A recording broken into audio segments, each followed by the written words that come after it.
Hey, Lighting, have you heard? Tim Kuniskis is back. Oh, no, I'm supposed to say no, right? No? So you have heard. I mean, no. The Truck Show. We're gonna show you what we know. We're gonna answer what the truck. 'Cause truck rhymes with the Truck Show. We have the lifted, we have the lowered, and everything in between. We'll talk about trucks that run on diesel and the ones that run on gasoline. The Truck Show, the Truck Show, the Truck Show. Whoa, whoa. It's the Truck Show with your hosts, Lightning and Holman. This episode of the Truck Show podcast, Have You Heard?, is proudly presented by Nissan. Nissan has a truck for every need, along with the legendary Nissan durability. Test drive your next truck at a local Nissan dealer today, or point your browser to nissanusa.com, where you can use the build and price tool to configure a Nissan truck that fits your lifestyle. And when you're thinking about adding power or improving fuel economy, Banks has over 65 years of experience. Whether it's cold air intakes or exhaust systems, tuning, throttle control, charge air cooling, lubrication components, and much more, no one offers smarter, safer, 50-state emissions-compliant performance parts than Gale Banks. You'll find the best engineered parts for your truck at bankspower.com. And when you're looking for quality, full synthetic lubrication for your truck, AMSOIL has you covered with motor oil, lubricants and protectants, grease, additives, and more. AMSOIL synthetic lubricants deliver wear protection, engine cleanliness, and fuel efficiency that conventional oils simply can't match. Find out how AMSOIL synthetic lubricants can save you money and time by helping your vehicles run better and last longer than with conventional oils at AMSOIL.com. When it comes to lubrication, AMSOIL is the leader in synthetics. There has never been a better time to buy a retractable bed cover at EGRUSA.com. EGR just kicked off a huge sale. You can get up to 30% off plus a rebate of $250 on all manual roll-track bed covers. Let me say that again. You can save up to 30% off the best roll-top tonneau cover on the market, the Roll-Track. Plus, get an additional $250 rebate. Hit their online store today at EGRUSA.com. Hey, Lightning. I bet you heard this one. No. I guess not. What you got? Man, there's so much news coming out of the Stellantis camp this week. We had the sudden departure of Stellantis CEO Carlos Tavares. Oh, wait, listen to the fans.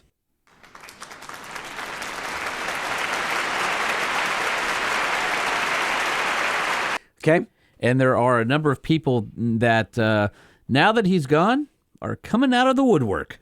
And they're dropping little quotes into the automotive press. I have heard that they have not been insults, but they have been carefully worded jabs. How about this one from CNBC? Mm-hmm. Oh, is it from an insider that says, This place blows. No, I think the insider is much happier now, although they did say everybody wanted to keep the Hemi, and that Tavares was allegedly the only person who wanted to kill it. Yeah, what they said. Yeah. And it's funny because it seems like the Hemi V8 being discontinued is like, seems like the major storyline, right? Like the major turning point. It's the one thing that just caused a visceral reaction from every one of their in their fan base. It was like, whoa! I mean, look, it was selling like hotcakes.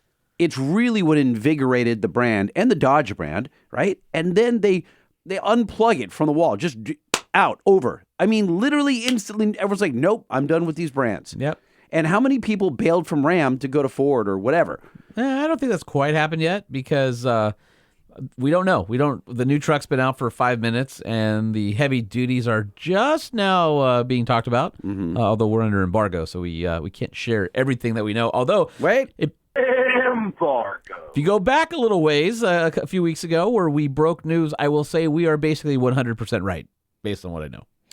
I love the fact that there were 2 or 3 dudes on the Cummins groups on Facebook. They were like, these guys are full of crap. They don't know what you're talking about. They're not getting rid of the grid heater. It's just a podcast trying to get more listeners. I was like, stand by, sucker. Oh, my God, really? And then it's like, oh, those guys know what they're talking about. Mm-hmm. It's funny, if you look at our downloads, there's like a slow ramp. Like it was a really good first day. And then a bunch of news outlets started like reporting. I think our friend Andre at TFL Truck. Yeah. But there's like 4 or 5 other ones. They're like Truck Podcast out new Cummins. Yeah, there was right? like Auto something. There was a There bunch was of them. two or three English ones that got us to it. So then you just start seeing like the slow ramp, like our downloads didn't die this week. They just kind of went like, yeah, we're not done yet. Yeah, There's normally more you people. guys probably don't know our there's a stats. huge- But there's we a got a huge- big spike yeah. on Monday because that's when the new And then episodes it drop. basically goes 50%, and then 50% of that, and then we drop the next one, and it goes spikes again, and it's like 50%. This one was like 100%, 120%, 79%, right? Like it just, the curve was like it was like a mountain range rather than just like a slope that dropped off. Yeah. But I will say, the best part about that is everybody listens on Monday. Like everybody's like, I know, I get it. It's a holiday. We're late. We try and get up on holidays anyway. You guys are like, well, I don't know my podcast. I'm like, take the day off. We tried. It doesn't really work. No, they don't care. Anyway, so if Tavares was the actual last line of... Do we think, is he just taking the heat, or do you actually believe that he's the one that towed the line for getting rid of the V8? Like, no, I think he's the one that pushed the big red dump the Hemi button. I think he wanted to, quote unquote, clean up Stellantis emissions and wanted to be a quote unquote clean EV company. And it kind of sucks because they're slow rolling the death of the Hemi because the EVs aren't ready yet. Right? I mean, the Ram is delayed, the Charger is delayed. It's kind of like, maybe you should have hung on that one more year. But here's what I'm curious about. Oh, let's do this. Hey, Lightning, have you heard? No. Here's the thing. The Hellcat everything guy is back. Tim Kuniskis. So he was the guy that dropped a lot of celebration the last couple days. Huge. Enthusiasts are jazzed. Why? Because he's the one that did the Hellcat and the red eyes and did all that stuff at Dodge. Then he was at Jeep for a little bit, and he's the one who did the 392. Yeah. He was the last call guy, and the last call guy. He was the dude that drug his nails and feet. I'm going to honor the enthusiast, but let me put it this way. He's not anti the future, and he was embracing the future, but he's going to go, I'm going to give you guys your last hurrah, because I get it. I love you guys. We have cool stuff coming. Anyway, about 7-8 months ago, he quote unquote retired. Don't know if that was totally his doing. And we thought he was pushed out. We were guessing. We had no information. But of course. But he is now back, and it has been announced that he is the new CEO of the Ram brand. And I have it on good authority that there are some people within the walls that are extremely, extremely happy. And I think there were a bunch of fist bumps and high fives. And here's my thing. Clearly being gone 6 months is a fairly long time in a 2-year vehicle development cycle. Some stuff he's going to inherit that he started, and some stuff he's going to inherit that he had nothing to do with, that he's like, I told those guys not to do that, right? He's going to have to fix. That he's going to have to fix. Yeah. But there's so many rumors online now with people going, does that mean the V8's not dead now? Now, I'm not going to say that. Well, look, dude, I was on the TRX groups, as I was telling you before the show started, and they're like, oh, the V8's going to come back on the Red Eye edition. And I don't know. Like, once they might have turned that chapter, right? Well, they might have turned that assembly line off. I don't know where all the pieces. And the Hemi's been around a long time. I think the bolder play is to match General Motors, who has said we're investing in a 6th-generation small block, and makes me wonder, could you see a 5.2-liter Hemi return? Push rod, downsized a little bit. You can still make a bigger size, but more emissions friendly. Is that a possibility? Maybe. I don't know. I know nothing. I do know. Isn't it weird that we were talking diesel on the last episode, or 2 episodes ago, about the Cummins getting a larger displacement going into 26, 27, whatever, right? Going to like a 7.1, 2, 3, 8-liter, whatever. And we talked about the fact that everyone is guessing that the new Duramax is also going to be a 7-liter, 8-liter. Yeah. And the reason that you do that is because larger displacement, cylinder pressure goes down, right? Cylinder pressure goes down, less emissions. Now, with the gas, though, it's opposite. Right. Gas, you want a smaller displacement. It's just very interesting hard to wrap your head around. So if it's a 5.7 now, and you took today's technology, maybe direct injected, maybe you still made it a quote unquote Hemi pushrod, V8. And you made it a 318, which is a classic 5.2-liter, Dodge, quote-unquote, Ram engine, right? Could you make it more powerful than the older Hemi platform that exists today? Could that be the basis? Could you match General Motors? Because General Motors, again, doing 6th generation small block, guess what? It's also a push rod. So I think the precedent has been set. I think a guy like Kuniskis goes in and says, I need this if you want Ram to be successful. I need this development. Whether he gets it or not, I don't know if he has that much juice with the Europeans. Well, his title is CEO, which is curious. Well, in the past, some of the brand people who have run the brands haven't had CEO. They've had head of brand or senior vice president, SVP. He has CEO. So I don't know. I can't remember if it was CEO before or if he was head. I think he was head of brand before. And I don't know any inside info. I do know Tim, not great, but had done some cool things with him. Great guy in person. If I were him, I would have walked in and go, CEO is my new title. You need me, and this is what it's going to take. So if he did that, good for him. Yeah. I'm just saying from an enthusiast standpoint, anybody who's been doubting Ram, Stellantis. And it's a lot of people. It's a lot of people. The direction, I think there's a collective sigh of relief. If not completely thrilled, at least are cautiously optimistic that he's going to put the right people in play. Because there are still a lot of great people at the brand. He's got a lot of that brand. ideas. I can't speak to. I don't know anyone inside, but a lot of the feeling I get from the people that work in and around Ram is that there are a lot of enthusiasts in the brand. You could speak to that better than I, but looking at Facebook and guys like, I work at Ram, and every once in a while one will drop into the group, and you can tell by their thread that they truly are like but you have to remember, geeks. They have a chip on their shoulder because they've always been number 3. They've always been the underdog. And there's something with that scrappy innovation, the way they look at things differently, the way they're empowered to look at things differently. So let's hope that continues. It's a new chapter for Ram. There's a lot of product on the horizon. We've got the redesigned Hurricane-powered 1500. We've got the EV. We've got the extended range EV. We've got the new heavy duties. We've got a mid-sized truck coming, apparently, too. So there's a lot of great stuff. So don't count Ram out just yet. I think the right guy's at the top, and we'll see what happens. All right. Hey, Lightning, have you heard?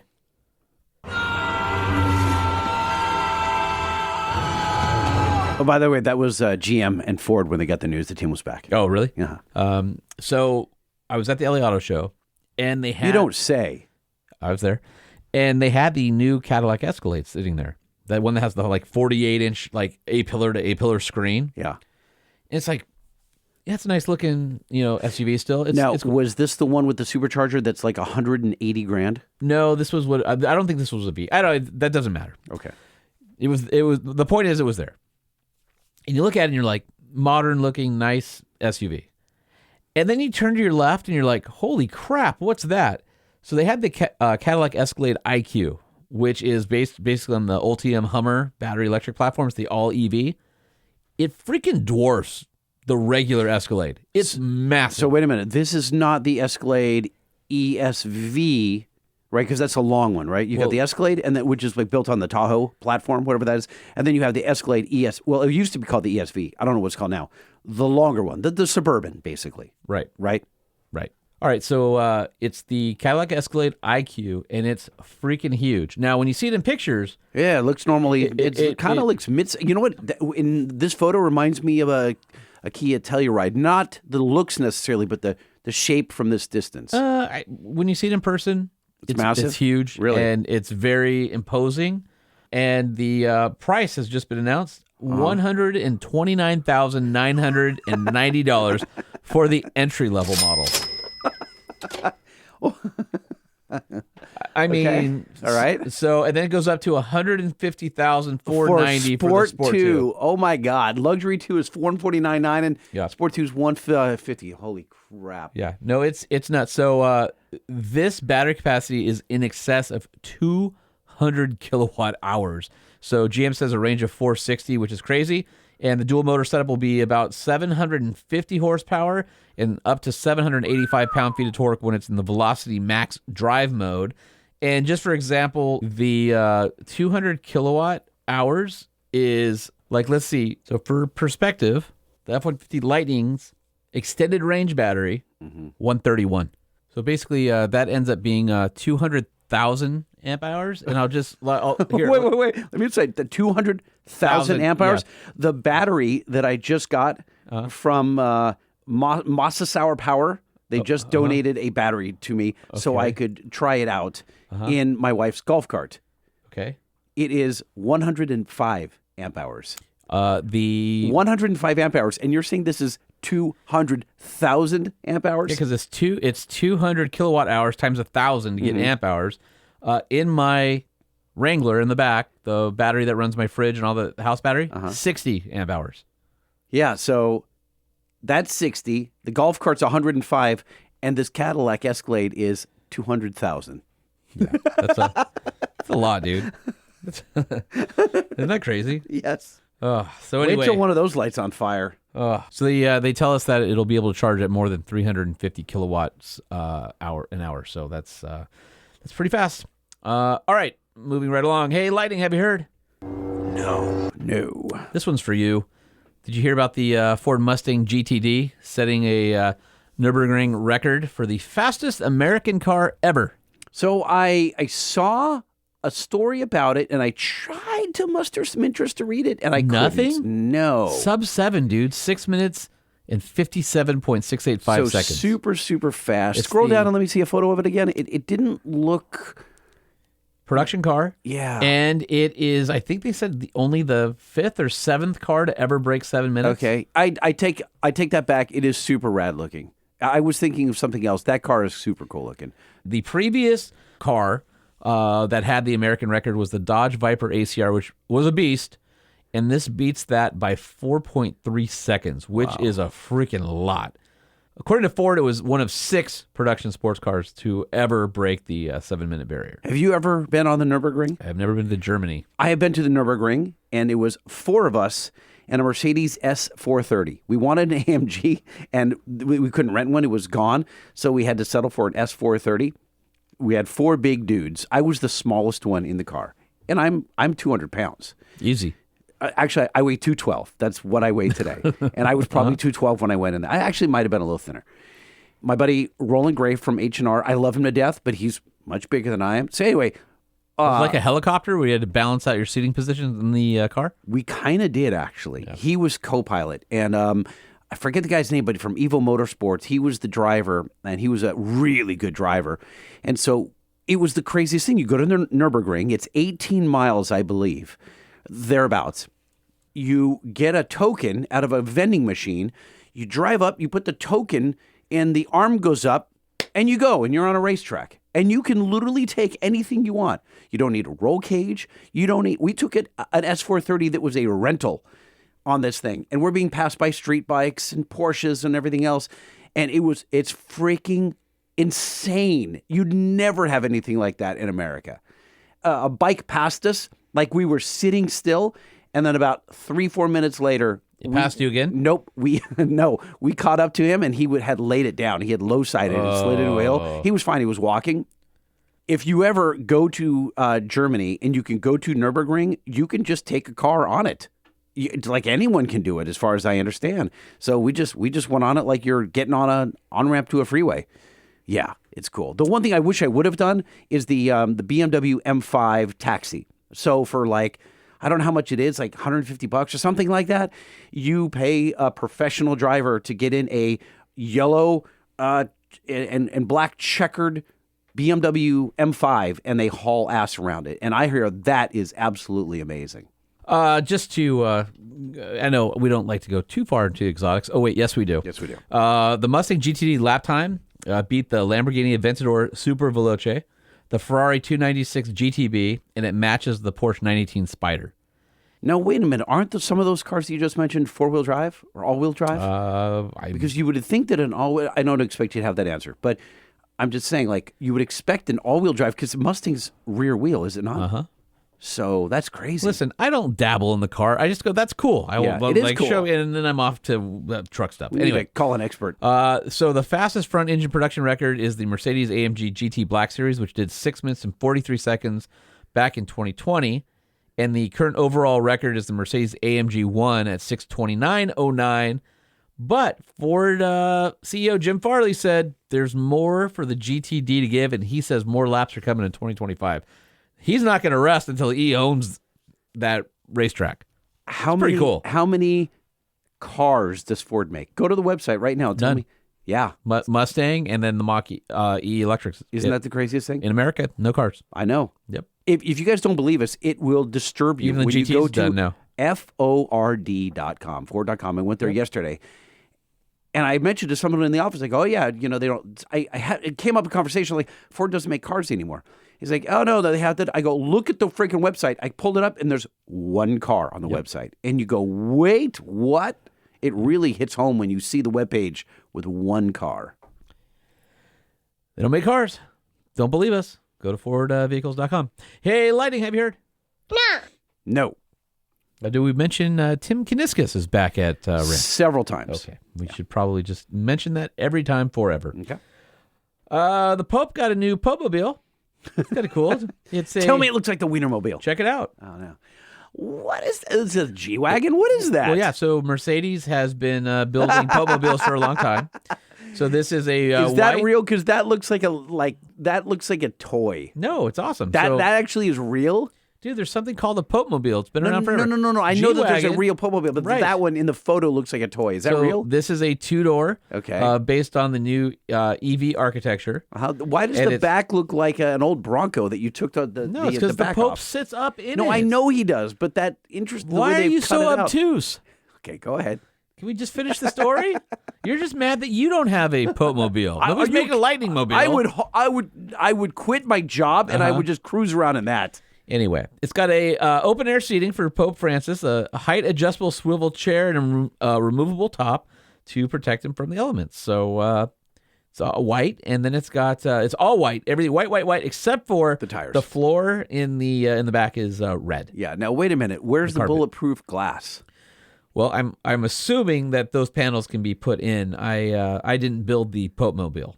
You got it. There's no way that they would not put bulletproof glass on the sides. There's got to be a psycho that wants to nail the Pope, wouldn't you think? Anyway, the new edition has a removable top that covers the front and top of the Pope seat from the element. Basically, the sides are open. I don't know if there's bulletproof glass, Lightning. Hopefully, nobody like you is stalking the Pope. Okay. But this would allow him to engage with Catholics from around the world, wherever he goes, and do some hand waving and meet the people. So this is all electric powertrain, and it's going to be. I heard the Pope's going green. Well, he has 579 horsepower and 859 pound-feet of torque now. With a 116 kilowatt battery. When it goes 5 miles an hour, that's a lot of power. Mm-hmm. So there you go. Any other Pope no quips you have? No, I got nothing more for the Pope. May you rot in hell. Hey, Lightning, have you heard? No. The Pope just announced that there is a seat in hell for full me. of brimstone. Oh, okay. Lightning, have you heard? What? No. You might like this one. The 2025 Jeep Grand Wagoneer is now setting a new benchmark. Mm-hmm. And among the benchmarks is its new Macintosh MX 1375 reference entertainment system. Tell me more. So it's a state-of-the-art audio system that brings Macintosh's home audio technology to the Jeep. As you know, they've been partnered through the Grand Cherokee and the Grand Wagoneer for a few years now. And part of the issue inside a car is it's one of the most acoustically challenging environments. So the Macintosh MX1375 is engineered to deliver unmatched experience. It has 23 strategically placed speakers that surround every passenger with what they're calling crystal clear immersive sound. Mm-hmm. There is a 12-inch dual voice coil subwoofer that creates a quote-unquote deep resonant bass, ensuring that every beat, note, and vocal is faithfully reproduced. The system's 24-channel amplifier delivers an astounding 1,375 watts of power. Now, I'll tell you why that's cool. Uh-huh. Okay. Most of that's going to be eaten up by the subs, but... What do you think? Do you think that makes our podcast sound better? Grand Wagoner? Probably not. No, it's going to expose all of our Flaws. Flaws, yeah.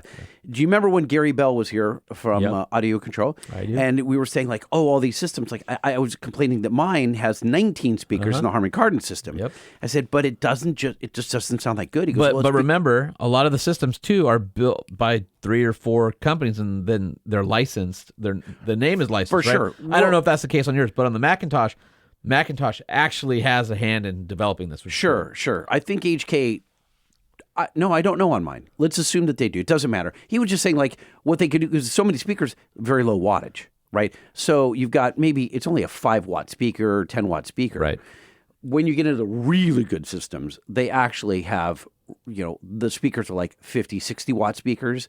That's why you get so much more control over each driver. The more power the driver can handle, the more control it has. So that's going to be awesome sounding, and I wish that I could sit in one and listen. If I get one with that system, I will drive it to your house. Now, you know what's cool? Let you look at the video yourself. that you see there on the screen. They've got dual VU meters that look like you analog. But you can do that now. The Grand Cherokee with the Macintosh now, as well as the Grand Wagoneer, both have those now, which is one of the things when they came out, they're like, hey, look, we're going to mimic the Macintosh. You watch the dials move around and stuff like that. That's classic Macintosh. Yes, and they wanted that. They wanted that classic Macintosh feel. So the MX1375 has a Macintosh app. You can actually control audio playback, adjusting the volume, tuning, and then of course see the blue meters for the sound levels. But the app makes it so there's some level of customization beyond like a normal vehicle. So, and the cool thing about it is the system not only has those cool illuminated Macintosh logos on the speakers, but the control knobs are metal. There's aluminum accents, a lot of high-end material, so it's not just like cheesy plastic and stuff like that, which is pretty cool. So, yeah, I wouldn't mind listening to that. Wish on a road they trip. would have had that as an option in the TRX. Would have been spendy. Do you know what this upgrade is? What it costs? I do not have that information. I think it comes on the most expensive. I don't think you can order it by itself. Gotcha. I think you have to step up in the baller level. So if you got probably $130,000 burning in your pocket, you too can have one of the finest factory audio systems available today. Hey, Lighting, have you heard? No. We have all this great news about Ram and Tim Kuniskis. We don't want to get everybody, get your head too giant because they just recalled 317,630 Ram trucks for brakes. No. So, what for brakes? It's Why? like 2 steps forward and 1 foot back. What, like they don't work? What do you mean? Be specific. The hydraulic control unit, it's all there's a hydraulic. defect that could lead to the failure of the anti-lock brake system, the electronic stability control, and traction control. That's good, right? Yeah. Oh, only no, if you that's want not to good, pretend what it's like to drive an old car. So these were all vehicles that were produced from April 1st, 2017 to December of 2018. Includes Ram 2500, 3500, 3500 chassis cab, and 4500, 5500. Wait, go back up again. Did you see that? The 2500s, almost 200,000 of them affected. And the Ram 3500s, 73,000. Yep. Man, recalls got to be expensive. Oh, yeah. What kind of what slush fund do they put to the side for recalls? There's a... Do they have insurance for recalls? Like, no, they're self-insured. Who would want to insure you for recalls? I don't know. I mean, Ford was kind of the leader there for a while. Ouch. Owie, owie, owie. Yeah. Hey, Lighting, have you heard? No. The 2025 Toyota 4Runner pricing has been announced, and it will start at $42,220, which is only $65 more expensive than the outgoing 2024 4Runner. How do you feel about it? You like it? Yeah, it's all right. I don't know. I'm not in love. Well, check this out. I want to see it tone on tone because I do not like that sand, that Sahara brown. Yeah, they had that at the LA Auto Show. And they had a with the tone on black tone fenders, white one that was limited, and it looked okay. I think all tone on tone, all black or all white or all one color would look kind of cool. Yeah, but that two-tone thing not doing it for me. Well, if you want a 4-wheel drive Trail Hunter version or a TRD Pro, you will be spending $68,350 for a freaking 4Runner. Dude, that's a lot. That's a lot. Yeah. Do you remember when the aluminum F-150 came out and it was like $65,000? And we freaked. It was like like that's a lot. Yeah. And a 4Runner, jeez. And it only comes with a 4-cylinder. Can you imagine being like 18, 20 years old and that like your aspirational vehicle is a 4Runner? Like you're not thinking, I want to buy a Lamborghini someday. I want to buy a 4Runner someday. Dad, someday I'm going to have a really good job and I'm going to get a 4Runner. I thought for sure the Tacoma Trailhunter at $64,850 or the TRD Pro at $65,350 was pricey, but it's kind of in line with the GM trucks, like the AEV Bison editions. But dude, 68, like 70 for a midsize SUV. No. I get that. I get that I paid a lot more money than that for a Wrangler 392, but the 392 is special. That was limited production, and this is not. Like you'll be able to go buy one anyway. Buyer depending on the trim level, which is everything from SR5, TRD Sport, TRD Sport Premium, TRD Off-Road, TRD Off-Road Premium, Limited, Platinum, Trailhunter, TRD Pro. It is bonkers they have. Wait, don't scroll down. How many is that? That's 8. That's 8? 9. 9. They have 9 different 4Runners. Yep. And check this out. Depending on which trim you choose, buyers can pick from a base turbocharged 2.4-liter 4-cylinder. It makes 278 horsepower and 317 pound-feet of torque. If you bump up to the optional iForce Max, which is the hybrid, 326, 465. I mean, that's decent. 24, for sure. All that, 24 miles per gallon on the highway. Like, it's good, but is it not like diesel good? No. It's good looking. But yeah, it's a lot. $68,000 for a lot of cheddar for a 4Runner. Hey, Lightning, have you heard?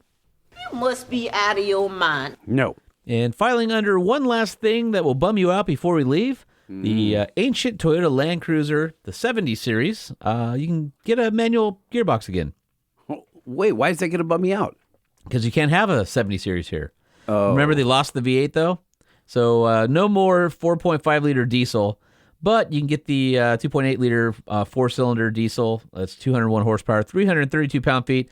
And apparently, you can get a 5-speed manual gearbox. That's kind of cool. So the 70 came way back in 1984. It's been updated slowly. It's a beloved vehicle in Australia, and I wish we could get it here because it is cool. Oh, you can. You just have to wait 25 years. That's right. Kind of like waiting for the end of this podcast. The Truck Show Podcast is a production of Truck Famous LLC. This podcast was created by Sean Holman and Jay Tillis with production elements by DJ Omar Khan. If you like what you've heard, please open your Apple Podcast or Spotify app and give us a 5-star rating. And if you're a fan, there's no better way to show your support than by patronizing our sponsors. Some vehicles may have been harmed during the making of this podcast.